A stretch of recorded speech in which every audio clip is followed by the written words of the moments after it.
soon as you feel that it's scary or you're unsure, like that is the perfect opportunity just to lean in even further. Like go against the grain.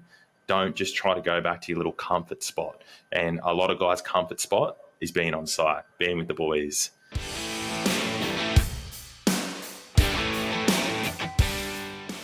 Hi everyone, Rob, Kropp and Dan Stones from Pravar Group, and welcome back to another episode of The Trade, Dan. Good to have you back, Dan. How are you?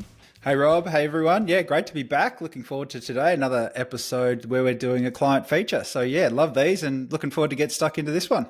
Yeah, absolutely. Should we give Corey Tomkins from Ideal Group Australia a big warm welcome? We should. Insert the sound effects. Yay. Hey guys, how are you? Hope you guys are well. Yeah, very good. Thanks, mate. Very good. Everything good with you up in sunny Brisbane? Yep, I would say that it's nice and sunny at the moment, but it's currently raining. So, but all in all, everything is running smoothly at the moment. So, no complaints. Excellent, excellent. Well, we're wrapped you came in today, mate. Really good to have you on. For people listening, this is going to be a bit different to our usual client features. Corey's coming in as one of our guys who's just about to leave launch, actually, but he's been in the launch program for a while and is getting ready to make his move into leverage. So we're trying to maybe do something a little bit different in terms of a journey we'll take you on through Corey's story. So we're looking forward to keeping this sort of rolling as you go through the various programs, Corey. But welcome to being the first sort of launch client that's made it into the podcast for an interview. Thank you so much. I'll wear it with a badge of honor. And I just hope that I can give some of these guys some value at the end of this. So but thank you very much. That's right. I'm sure you will. I'm sure you will. All right. Well, how about we kick off and we'll just start off by getting into a bit of background and camp out here a bit. I think I mentioned just then you're based in Brisbane. Take us back through you're a young guy, but sort of the earlier days and where you grew up and a couple of things like that. Yep. So I'll wind the clock all the way back. So I was born and raised and grew up down in Western Sydney in Campbelltown. And my mum and dad, I had a severe case of asthma growing up as a sort of adolescent kid. And to the point where, I don't know, this is the story that I got told that we had to move to a warmer climate. So we packed up, put everything in the back of the ute and made our way up to Bribie Island. So I spent my early teens back at Bribie Island. I know a lot of guys would know what that place was, but back then it wasn't as flash as what it is now. And from there, we transitioned basically where the work was, and that was Brisbane. And just sort of, I've pretty much stayed in and around Brisbane. I've travelled Australia working and that, and from then till now, and worked in the mines for a little bit.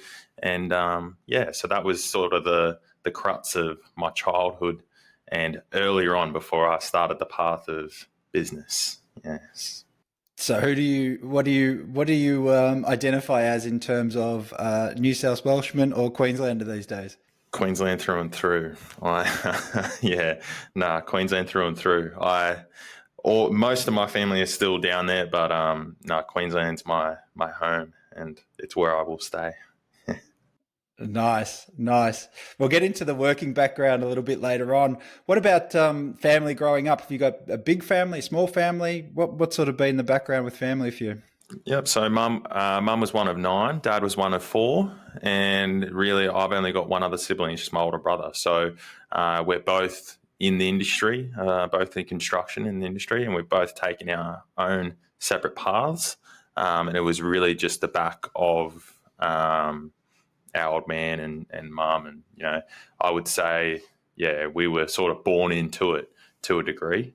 I think, dad was a builder, dad's dad was a builder, and so on and so on and so on. So it was definitely embedded in us at an early age.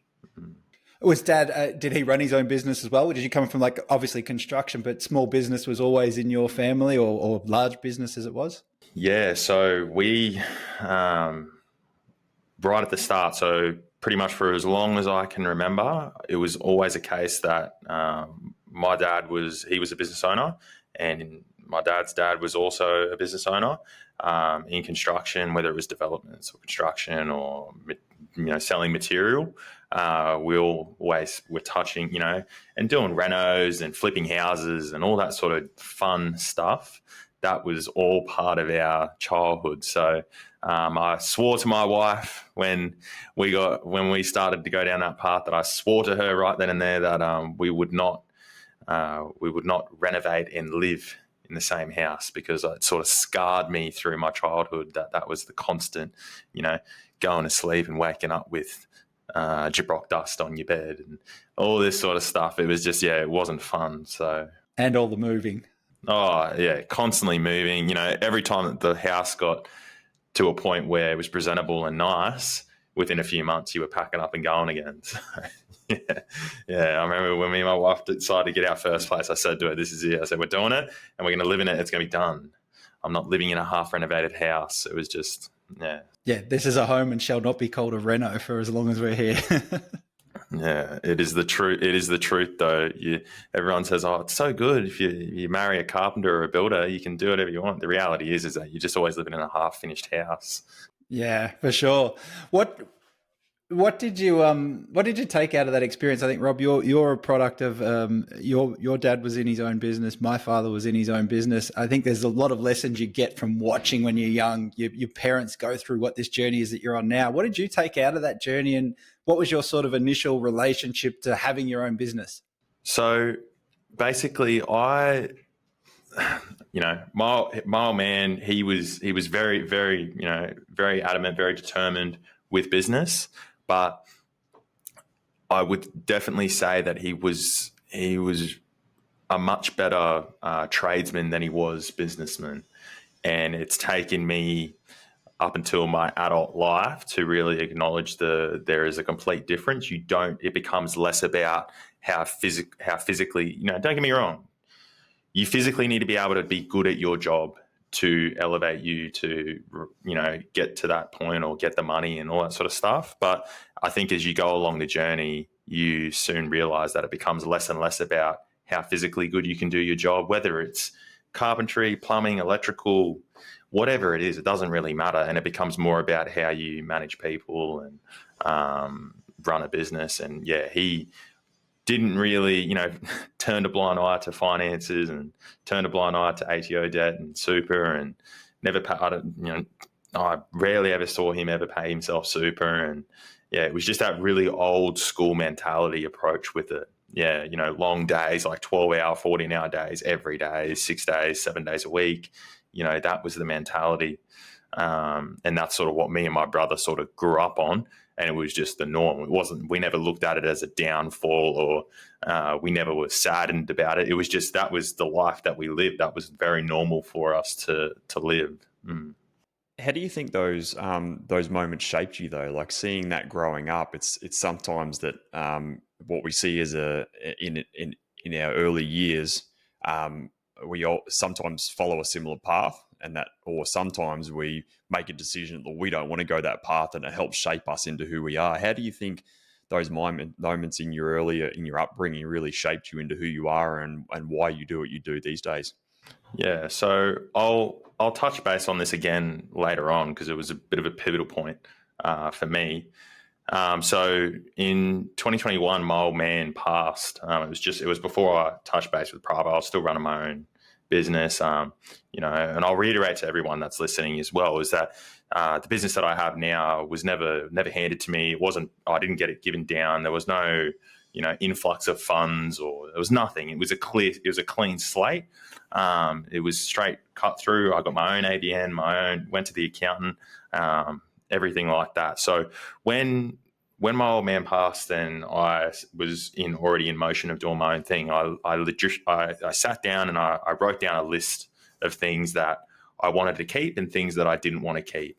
And, a lot of the things that I wanted to keep were fundamental things that I learned watching him go through business. So it was, determination, hardworking, loyal, honest, trustworthy, all these sort of attributes. And then there was other things that I didn't want to keep, like consistently working every weekend, never being able to, go on family holidays, and, always going from month to month or week to week, or, down, having to put off tax bills and not putting away for super. I literally wrote, there was obviously personal things, but these are the more business things related that I wrote, because in all honesty, when you grow up in that environment where your parents are in business and you're that's surrounded by you, it isn't a case that it's, when you go to a family barbecue or if you guys are sitting around having dinner, it's not a case that you're talking business or talking personal. The business is your life. So every time, we joke about it now, me and my brother, every time we catch up, it never feels like we're talking about business or anything like that.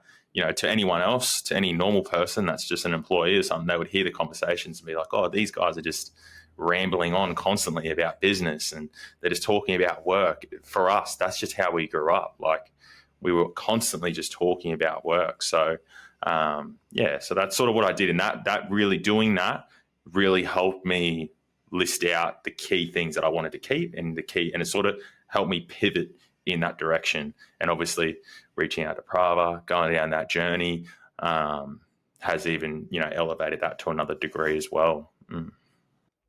I really like that exercise you've done, because we see this a lot. I know with my own experience, the reason why Pravar exists is because it's Pravar, the word means breathe life back into the family, is because when I saw my dad growing up, as the old Cats in the Cradle song, he was never around working crazy hours and I never really get to saw him. And I wanted to make a commitment not to go down that path. And whenever I'm talking to business guys for the first time, a lot of them come from families where their dad was a tradie or a builder or whatever it is, and they were determined not to make that same mistake as their dad. But here they were making similar mistakes to some degree, and it's amazing how that environment either shapes us and we follow a similar path, or sometimes we make a commitment not to go down that same path that we've seen. Yeah.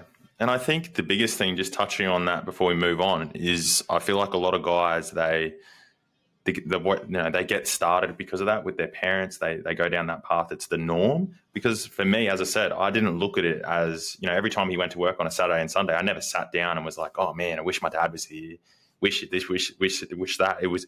That was just how it was. It wasn't until as I became an adult and I spoke to other guys that ran businesses, or I seen, like you guys, I seen other guys doing business a different way. And I remember seeing videos and listening about stories, and I remember sitting there going, man, like, how is that even possible? Like, how are these guys doing that? And that's what made me lean in even further to be like, okay, well, there is another way. So, and I feel like with social media and stuff like that, it's getting a lot easier for guys to have that ability to listen and get exposed to people that are actually running proper businesses. And, you don't have to work 16 hours a day to live the life that you want to live. I think the other point you touched on there is there's good and bad to be taken out of that observing experience you get as a kid. And I think a lot of people just expect a foregone conclusion and they look back and go, well, there's no wonder I turned out this way in business because that's what I grew up in. But you've really taken that time to reflect and set yourself up that way, which is great. Is there anything else that in terms of a shaping sense that sort of brought you into this space, or was it just literally watching what was going on and having that analytical mind to sort of pull out the things you liked, the things you didn't? So you mean like into coaching, like coming into coaching, or? Not into coaching, just in general in terms of getting into business and sort of getting to that point where you decide, well, I'm going to now run a business. And I think for you, it sounds like running a business was different to I'm going to be a builder. It was very much a conscious choice to have your own business and run and form this company of Ideal Group. Yeah, so I actually wrote some things down, and prior to coming on, and I had a bit of a reflection. Like, I always sit down with Tamara and we talk about it. I use her as my consultant, but a bit of a reflection was everyone hears a story about how they were passionate about building a house and standing back and seeing a client move in. And, for me, I went down that path and I did that, but I found that the real satisfaction for me was, building a business that people wanted to come work for. People, like seeing people, like when I put up an ad now, I get people that want to come in, and it's not hard and people enjoy being here, staff retention. Like, that is what gives me the kick. And, it was, I always joke about, being a business owner, you either are one or you're not one. I don't feel like there's really any in between.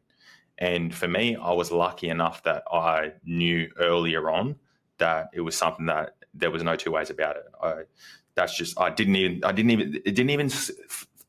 it it didn't even skip my mind to go down the other path. I didn't see there was no option B. It was just always that was it, and I never had to force myself. It was just always organically that I just wanted to create a business, and I just knew that in order for me to live the life that I wanted to live, that was the only option that I had. Yeah, that's interesting because you came out of I think you did your apprenticeship with your dad. You'd been there since you started, skills based. It wasn't like you started off with another business, sort of got into this, and then sort of said I'll set one up. You'd been in the industry as a tradesman in your own right, and were qualified as a builder. Yeah, and I think I'll give the listeners a bit of context. So I did my apprenticeship. I came out of my apprenticeship. I everyone always. I get a lot of apprentices. We employ a lot of apprentices, and they always say, "Oh, well, what do I do? What do I do? What's the steps?"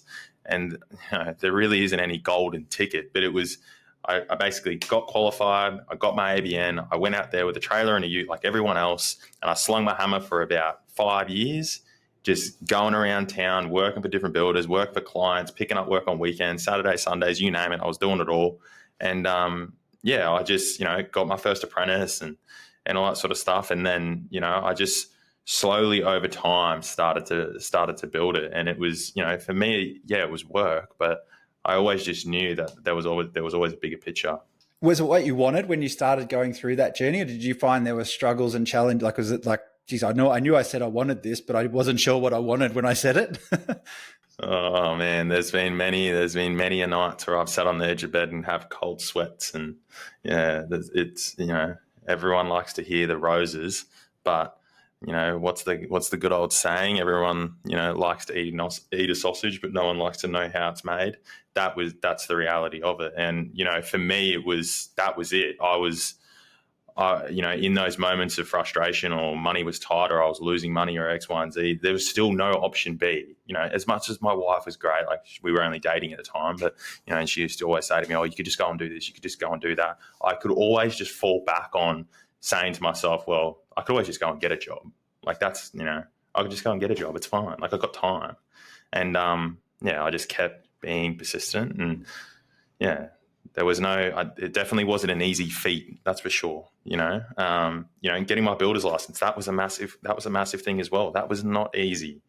I think I got my builder's license back in 2017 or 2018, and I was doing $1 million builds. I was that rock star builder with the photos and driving around and thinking I was it. And it's one of those things, you don't know what you don't know. And I thought signing a $1.5 million contract was fantastic. I remember doing that. I was in my early 20s. I'm nearly 30 now, but I was in my early 20s, and I thought, man, this is great. Like, how good is this? Getting the photos, and then all of a sudden, you sit back at the end of the job, you're like, where's all the money gone? I didn't know nothing.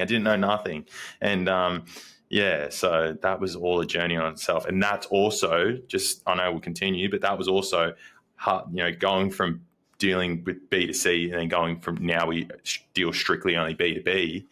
That was half the reason why I made that trajectory as well, was just learning that lesson and learning what I wanted to do, what business I wanted to run. Yeah, it's very different when you get into it, isn't it? The idea that what it takes to run that business, and you think that the perfect thing would be if I could just drop one of these $1 million homes, a trophy home, my life we'd be on our way to the races, and everyone would want us to do that. But there's so much more from a business ownership perspective. So we do see that a fair bit. It's almost business ownership's definitely glorified, and I think what you said there before is you've either got it or you don't, and I believe that as well, where a lot of people get into business because they think it's going to be easier. They're chasing the shiny lights. They look at the freedom or what they think they're going to get, and they realize that it's a harder road than it's going to be. And so it is one of those things, but you've got to like you said before, you've got to consciously make that decision where it's like, I'm no longer going to be a tradie and I'm going to actually be a businessman. And we see that a lot in coaching, that's the turning point for a lot of people that actually makes their business work. It's that mental decision in their own mind where it's like, I'm no longer going to be a great tradesman. I'm going to actually be a businessman, which is a huge identity shift that a lot of people struggle to make. So it sounds like you made that early in your time, which has set you on this path. And I think I touched on it with the questionnaire thing that that thing there. It was basically, I don't believe business should be easy. That's not saying that it's not easy in times, but I feel like it can give you so much, and it shouldn't just come easy. It should be hard. It should test you, and it should only be for the people that actually want to stay in it. And because it can give you all the freedom that you want in the world. And a lot of guys, when you make that decision, if you want to stay a good tradesman or if you want to be a business owner, a lot of guys, as you said, it's glorified, but they can just stay a good tradesman and earn just as much, if not more money, being a tradesman with less stress. Be that number two, be that number three. Yeah, definitely. So passionate about it. Yeah. It's easy to do. I can see it. I can hear it. What then brought you into this world of coaching? Because obviously you've been very direct in terms of you know what you want. Your path's clear. Your awareness is good. What's the trigger that sort of goes, all right, I'm going to get into coaching? Or was it just literally you're on Facebook scrolling away, and as most people say, Rob popped up and this guy never left me alone from then? Nah, so my pathway to coaching was a little bit skewed. It wasn't, I didn't reach out to Pravar straight away.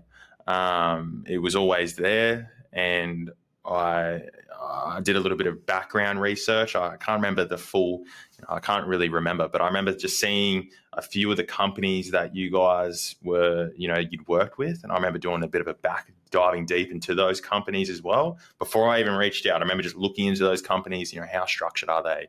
What are they actually doing right now? And just, I even got the names of the directors and got into their Facebook and went back to old photos to see what, just literally that's what I did. And, the sort of the turning point for me was I obviously was able to afford it. That was number one. And number two was that I was literally just stuck. I remember sitting down with Rob on that first call, and I remember saying to him, I've hit what I thought at the time was like a glass ceiling. I wasn't tapped out. I wasn't on the brink of bankruptcy or anything like that. I just couldn't get myself to that next thing. I had no roadmap. That's what we used, but there was no plan. There was no do this, do that, do this. It was just, I was literally just stuck. And I remember saying to Rob, like, I'm highly motivated. I sort of know the direction that I wanted to go, but I need someone to help me. And I clear as day remember that conversation. And in all honesty, it's going to sound super cheesy, but from then on forward, it was life changing. Yeah, it just really changed my life, even to the point where Tamara had even said to me, like, it's honestly the best thing I'd ever done. Yeah, honestly, the best thing I ever did. We see that a lot, where that moment of clarity is what propels a lot of people forward. It's that, like you said, you're feeling stuck. A lot of other people feel trapped and confused. It's almost like you said, that glass ceiling. They don't know how to move forward. But it was that moment of clarity which really propelled you forward. And it's been quite the journey since, hasn't it? From where we can touch on it later, but from where I was then to where I am now in such a short time, as you said, I've only been in coaching for a short amount of time, but man, the business has changed and I've changed. It's polar opposite. Like, you put that guy that sat down that call and me now side by side, completely different guys. Yeah. So yeah, it's been a hell of a journey, but yeah. So how would you describe now, who was that guy that showed up? Just to give that context, who was the guy that did show up and walk through the doors? Okay, so bit of context. I won't go through all the nitty gritty stuff, but when I sat down with that call, this is how it played out. I was still on the tools 5-6 days a week, like anyone else. I was doing cashies on Saturdays and cashies on Sunday. I had a ute and a trailer. I had 5 guys. But I was still on site running those guys. It was like 3 or 4 apprentices and 1 other tradie. That was the structure, if you want to call it that. And the style of work that we were doing was hit and miss. It was just whatever we could take, whenever we could take it. Pipeline was not even a thing. Cash flow, well, that was just week to week. And that was that guy. I was, still wearing the high vis, still wearing the boots, rocking up. My oldest daughter I think she was 1 or nearly 1 at the time. And it was, I would leave home at 5 with Charlie in the bed with Tamara. I would get home at 5:36 and maybe catch her just before she was going to sleep. But that was normal. That was normal for me. That was normal for Tamara. It was just, and fast forward to where I am now. We've got, what do we got? We've got 16 people on the ground. We've got an admin, an estimator, a content guy, an office, 3 teams, 4 days. I'm only doing 4 days a week. Fridays I'm off, and on average I'm in the office from about 9 o'clock, and I usually leave by about 3. And we're cash flow forecasting and all the other fun stuff. So it sounds glorious like that, but I tell you, it's been a hell of a journey. And that's what I mean about putting those 2 guys side by side. If you told me back then in 18 months or in 2 years, this is where you're going to be, I wouldn't believe it.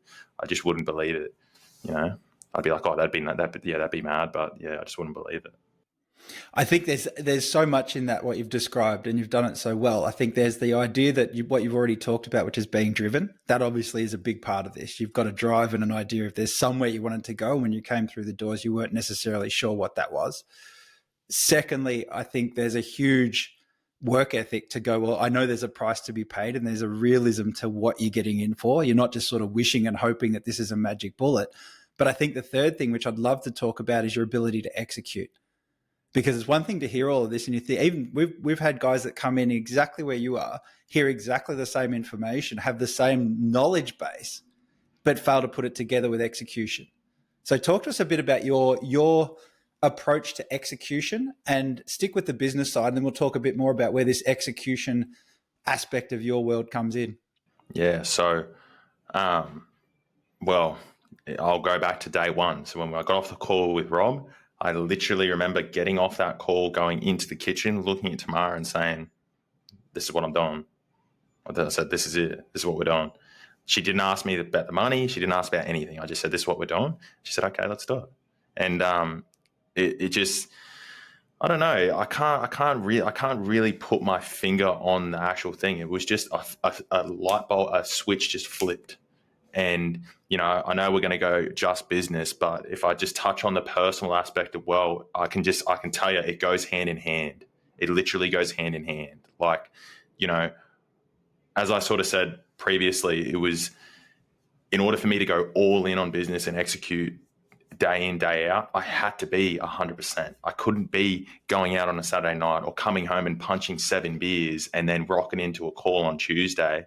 Hey boys, how are you? Like, I would just feel like I'm cheating what I'm paying for. I'm cheating my family. I'm not making the most out of it, and I just couldn't do that. So I don't know. It was just me. It was just I can't really explain it. Yeah. You talked about a flick. You flicked a switch, or a switch flicked. Had you ever done that before? Like, did you have anywhere in your past? Did you know that gear existed, or that switch even was there? No. In all honesty, like, no word of a lie. No. Even to the point now where I'm trying to dial it back a little bit, because I'm feeling now that I'm not snowballing, but I definitely feel like I feel so motivated and so energized just day to day just to like execute on things that it's just like I can't see anything else. Not that I'm letting down anyone else. It's just like I'm just so like persistent that I got to do it. And it does go hand in hand. Like, being obviously the physical journey and all that sort of stuff, that's just really helped me to get there and do it. Well, let's bring that in. What the physical journey you talk about, this idea of execution and everything we're talking about. I think the most obvious thing for us was, I'll never forget it, Rob. There was the post that came up, and we're like, "Who the hell is this guy? What the hell's going on here? What happened to Corey?" I can't remember when I think I posted it in the chat in our little chat, and it got circled around. And next thing you know, I'm getting all these boys messaging me being like, "Oh yeah." Like, so let's go. We've got to give context for the people listening. What actually happened, and talk us through that sort of little journey as a little subplot, if you like, to this whole story about what you've been on. Yeah. So I'll keep it nice and short and sweet. So I sat down with Rob. I was 94, 95 kilos. typical tradie diet, eating whatever I wanted, ice, anything and everything. 2-3 beers in the afternoon, beers on a Friday afternoon, beers on a Saturday. There was nothing. It was just anything and everything. And when I got home at 5:30 in the afternoon, I was done, tapped out. I literally would go to sleep like in my work clothes and then wake up at 10 o'clock and be like, oh, I've got to have a shower and get dressed. And yeah, like that was the sort of lifestyle that I was living. And the light bulb moment when I got off the call with Rob, I just remember saying to myself, well, how am I going to be able to show up every day and execute on what they're asking me to execute if I'm not feeling even mentally or physically? Like the mental thing wasn't even there at the point. It was more the physical. And I feel like that's what people get out first, is that you don't want to feel sluggish. You don't want to be tired all the time. And it's not normal just to feel tired all the time. Like it's not. And for me, I thought that was normal. So yeah, I just went down the journey of, trying to, I think the first thing was just making sure I was drinking water because there was I wasn't, but you talk about small steps, like you hear about the journey and you're like, oh, it's such a big change. Like, how do you do it? Like it was literally so small. The steps were so minute. That's what it was. It was just, I set the goal for like 3 weeks. I remember on my Bevan, on my first thing, it was, I want to drink more water. So for like 3 months, that's all I really focused in on. Obviously, it didn't take me 3 months to just drink water, but in like 2-3 weeks, I just said to myself, every day I'm going to drink more water. And then after that, then I went, okay, well, every day I'm going to pack my lunch. And then every day I'm going to try not to eat X, Y, and Z. And then it went from that to then alcohol and so on and so on and so on. And it was all these little steps that I did along the way. And then it was like a light bulb moment. I think it was like 3 months or 6 months in, I just realized, I was like, man, I'm feeling better. I got more energy. And then it just propelled me to even go even further, like to even lean in now even further to it. Cause I just know that like once the physical aspect kicked in and I seen the transformation there, it was the mental. And now it's all the mentality for me. Like that was the kicker. Yeah. Yeah, what you're referencing there is a lot around the power of momentum, really. We talk about this in our Bevan framework about habits. Rob, jump in if you want. But the idea that it's going to be one thing at a time over time, and you're going to have to build up on these small things, and they add up over time. And it doesn't take a huge amount of motivation. I mean, you'll get to the end of where you got to on this physical journey, but it wasn't just that you had to be motivated to the hilt every day. It was literally the discipline of doing these small things over and over, maintaining the momentum that kept you going forward.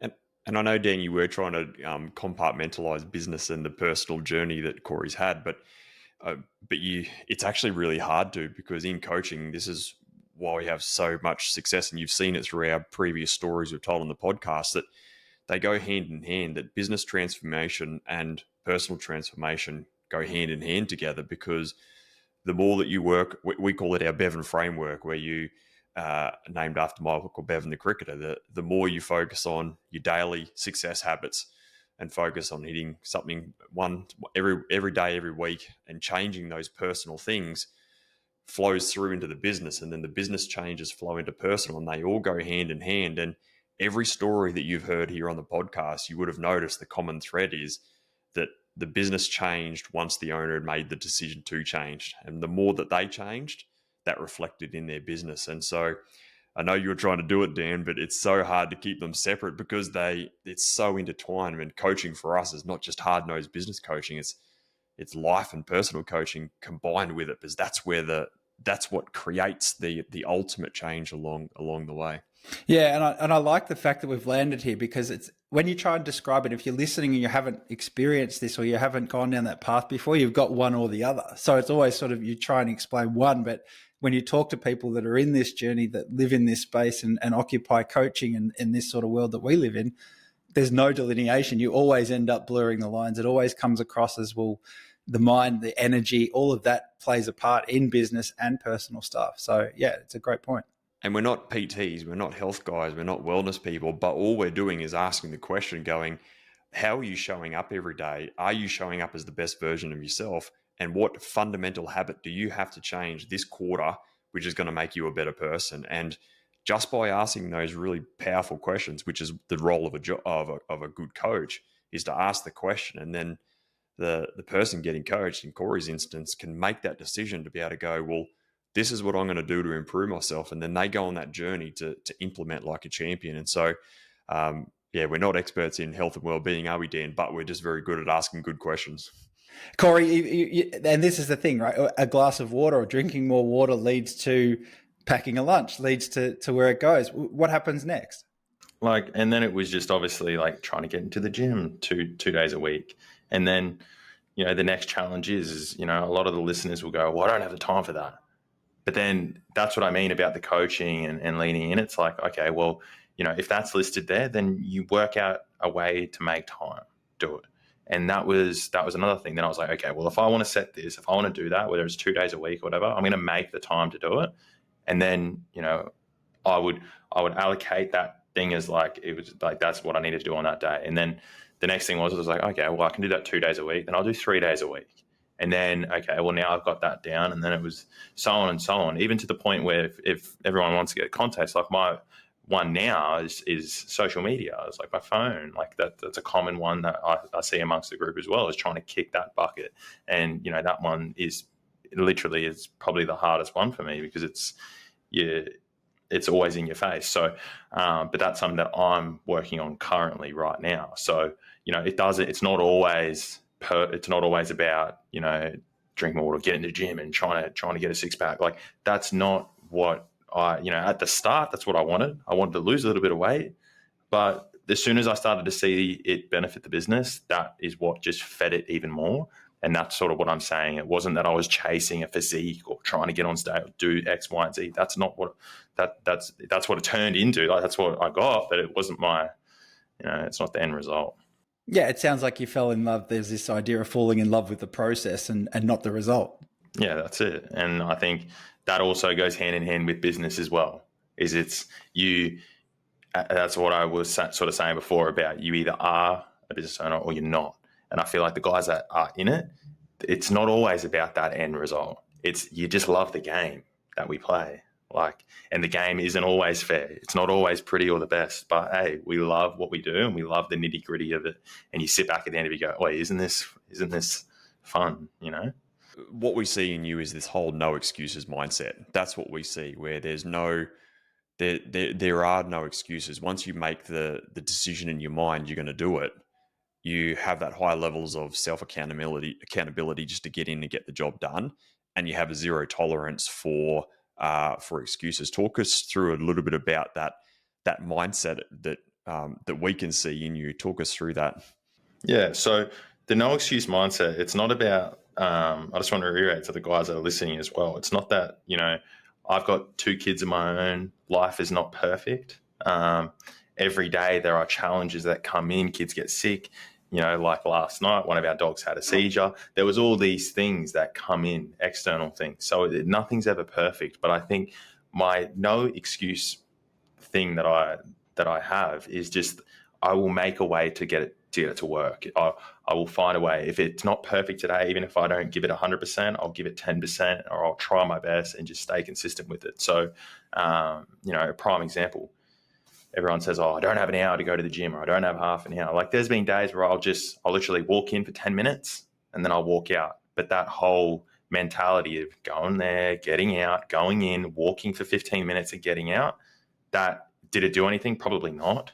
But I still can say to myself at the end of the day, when my head hits the pillow, that I tried my best, and, I'll go again tomorrow. And I feel like if you start to really let yourself off, that's how I sort of say it to myself. If I say to myself, oh, it's all good, I just won't go today, it's fine.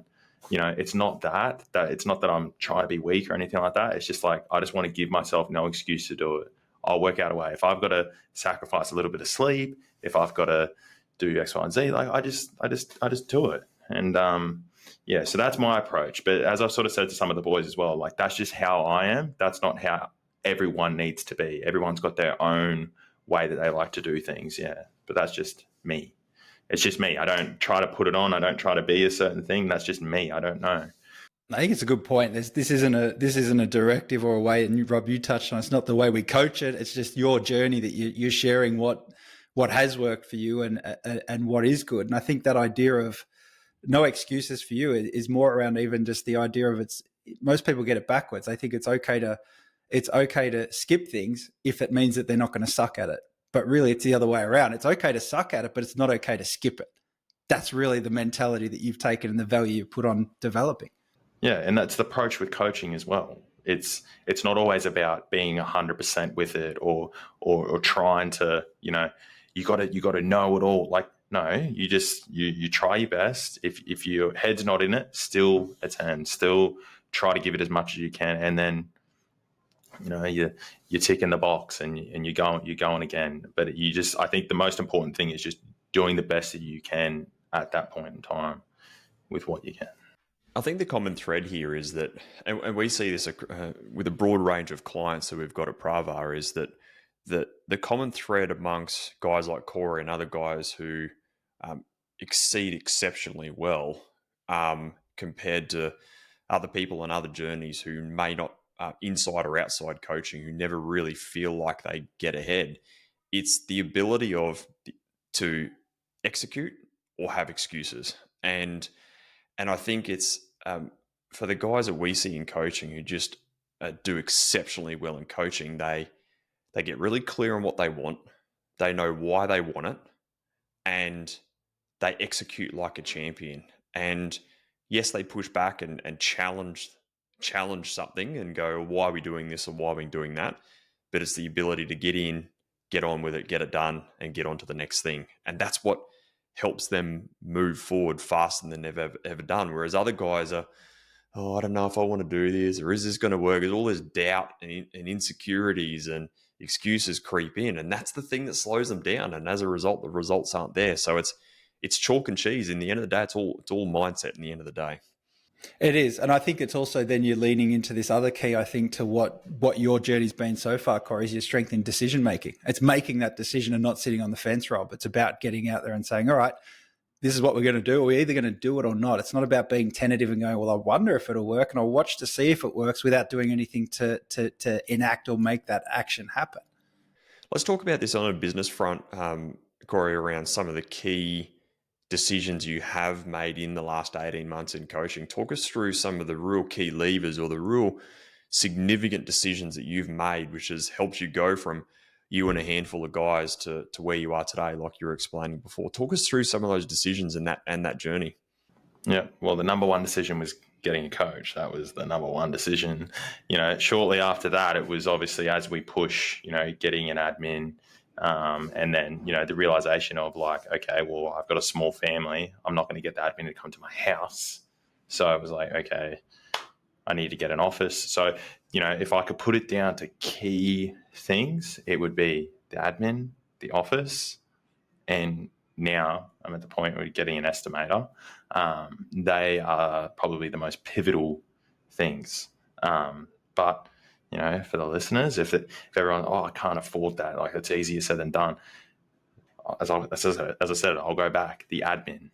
I remember literally sitting down with Rob and going, I don't know if I can afford it. I don't know about that. And, I touched on previously about the whole, paralysis by analysis situation where you sit there and you have a look at what you've got currently, and you look at it and you go, nah, I can't afford it. I'm going to go bankrupt. I can't do it.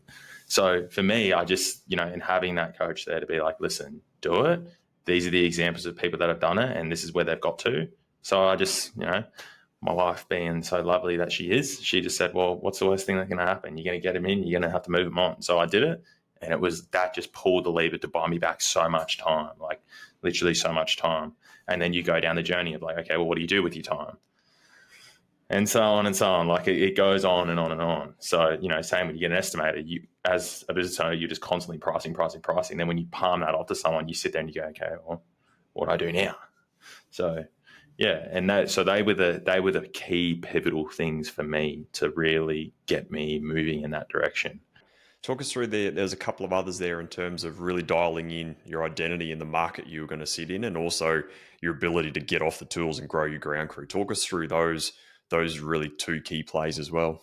Yeah. So at the start, as I sort of mentioned earlier on, was we were dealing solely B2C, so a business to consumer or client or whatever you want to call it.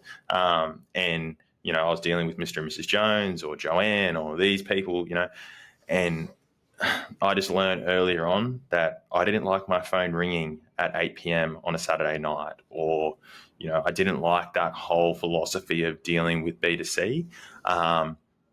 And you're dealing with sheer emotion. Like a lot of it was just emotion, where when you go B2B, you don't answer your phone at 6 p.m. on a Monday. Well, you know, that's normal. It's not, you know, then you're not going to get a foul text message saying, you better get back to me or anything like that. And don't get me wrong, there's a lot of people that deal B2C, but that was just the lessons that I learned that I didn't want to go down. And, you know, there's pros and cons to both. So yeah, that was obviously a key, you know, and there was COVID and all this other sort of stuff. You couldn't get into, it was hard to get into clients' houses and lockdowns and this, that, and the other. It was a lot easier to get onto blank developments where no one lived. And so it was sort of organically sort of pushed me in that direction. And then when I got there, I thought, you know, I like this thing of my phone not ringing on a Saturday and Sunday, or every time it rains, it's not, you know, I'm not having a heart attack thinking that someone's roof's going to fall in. So, yeah, that was another massive lever that I pulled.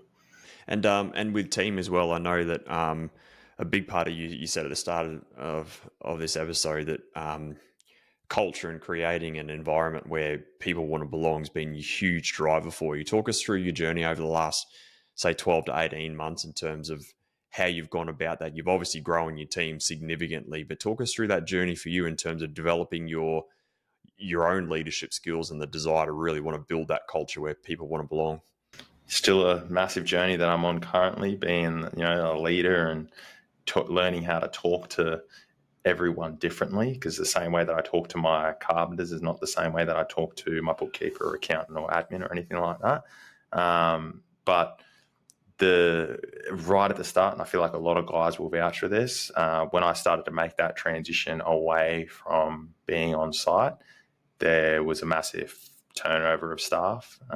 Not because I got rid of it, was just I could just tell a lot of them weren't with it, or they didn't agree with it. So I had to swallow that pill, and then I got. But then once I started getting in the new lot of staff, and they started to see that was the norm, then everything changed, and that was a journey on its own. Is to, you know, I could elaborate on that for hours on what that was like, but yeah, that was crazy. Yeah, we call this our mate to manager framework in launch, and it's such a big step that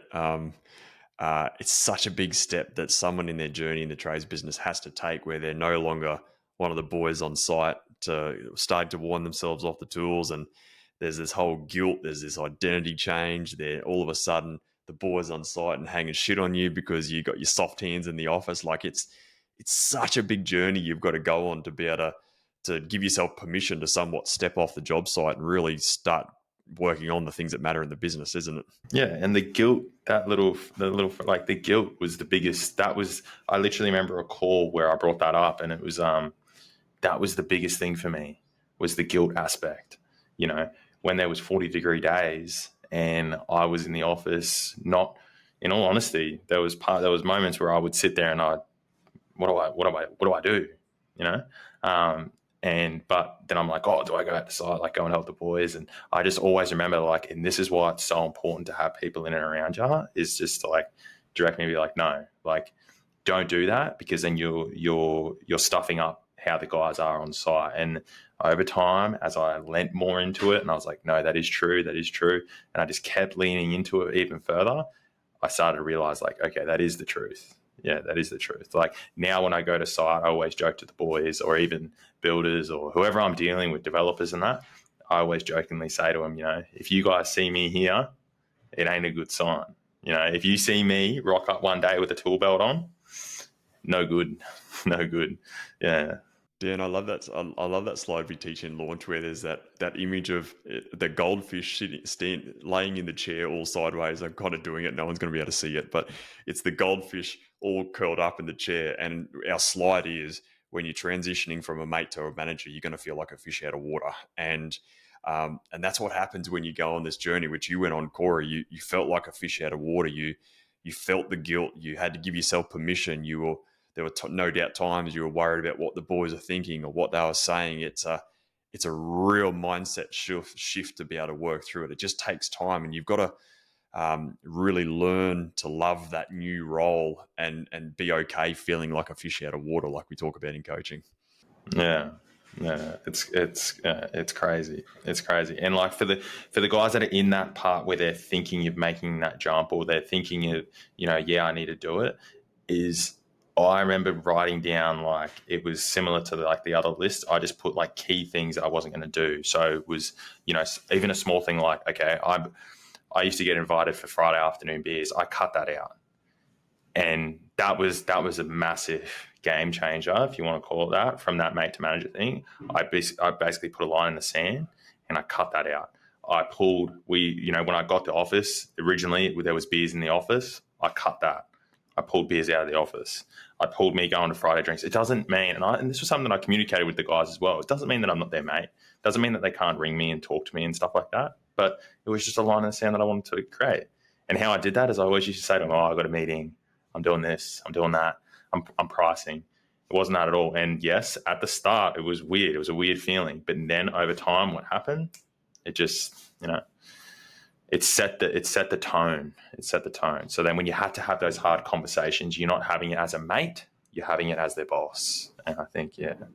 That's really well said, mate. I think what you've done is you've grown as a leader, and you've pushed yourself to do this stuff. And where I want to get to as we sort of come towards the end of this is, so much of what you've explained today sounds like you've tried this thing, you've just gone along with it, and it's worked. And we know that there's a massive amount of work in there, but the amount of challenge that's in there for you, like this is challenging. It doesn't come easy. I think for example, I know you've got a podcast, you've got social media, you've got all this stuff in place.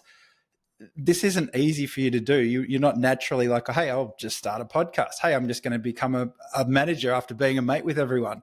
Talk about what you find challenging and the things that actually underneath the water, maybe you're pedaling harder than what people might get from just this story today. Yeah, so it's definitely doesn't come naturally. I wasn't naturally born a leader or naturally born a guy on socials or anything like that. It was just, as I said, right at the start of this, I just knew the end goal. I knew the life that I wanted to live. And I just knew by doing what I was doing previously and all these little things in between, it just wasn't going to get me there.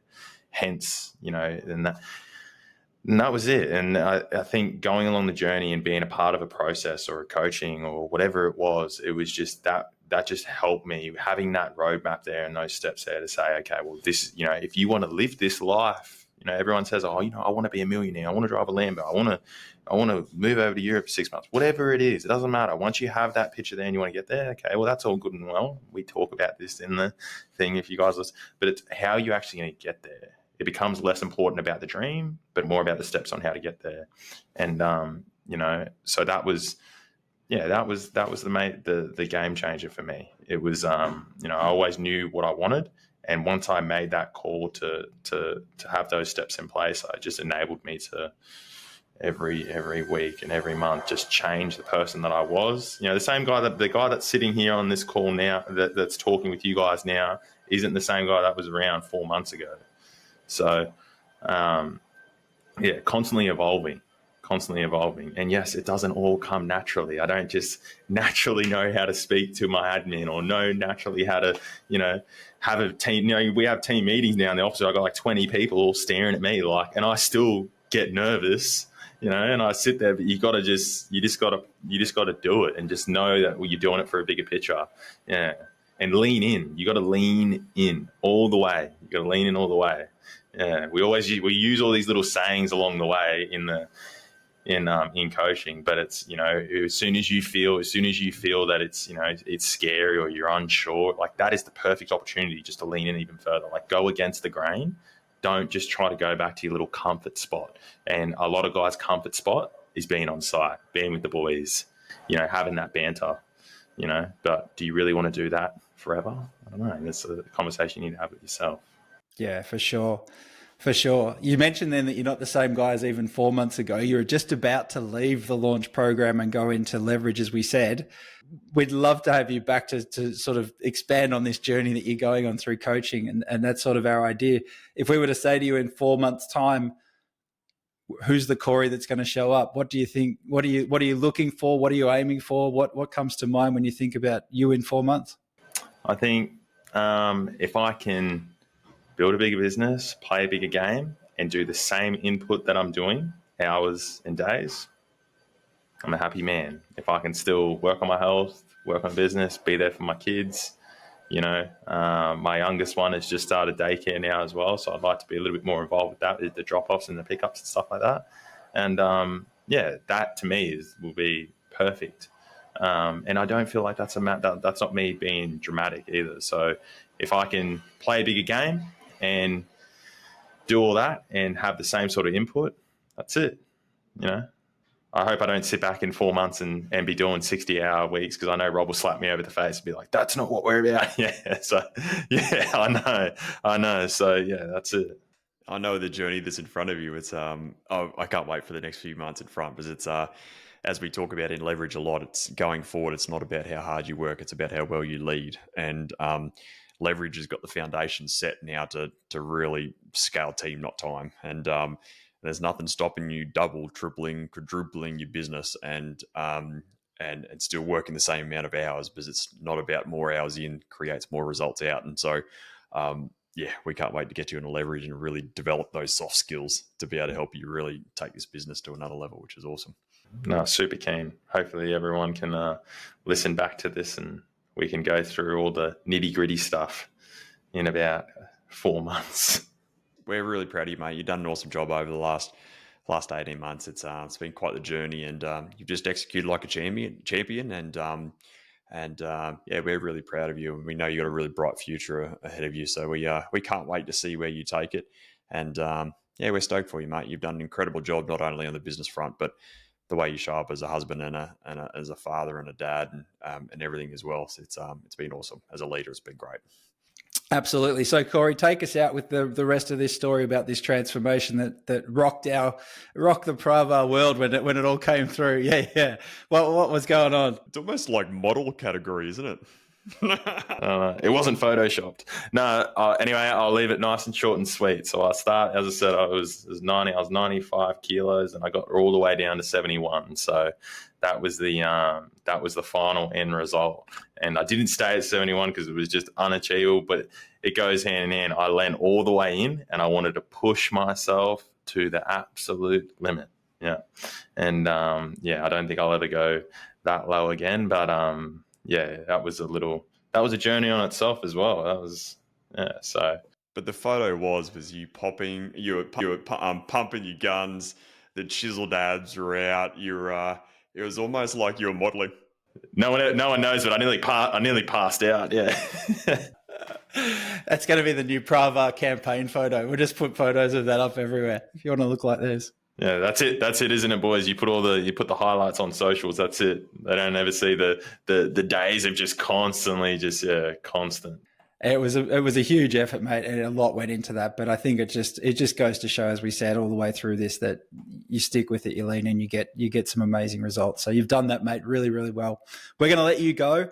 Thanks again. We'd love to have you back on if you're up for it. So we look forward to seeing the journey, being there with you all the way along. And Rob, if anyone else is listening, you want to let them know what they can do to jump in and maybe join the same journey.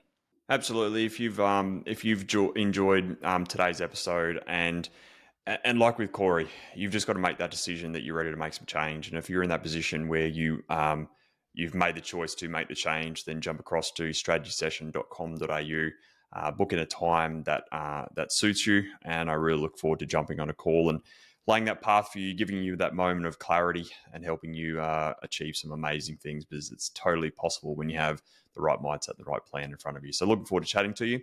And until next time, have a great week, and looking forward to coming back to you next week with another great episode on the Trade Den. See you soon.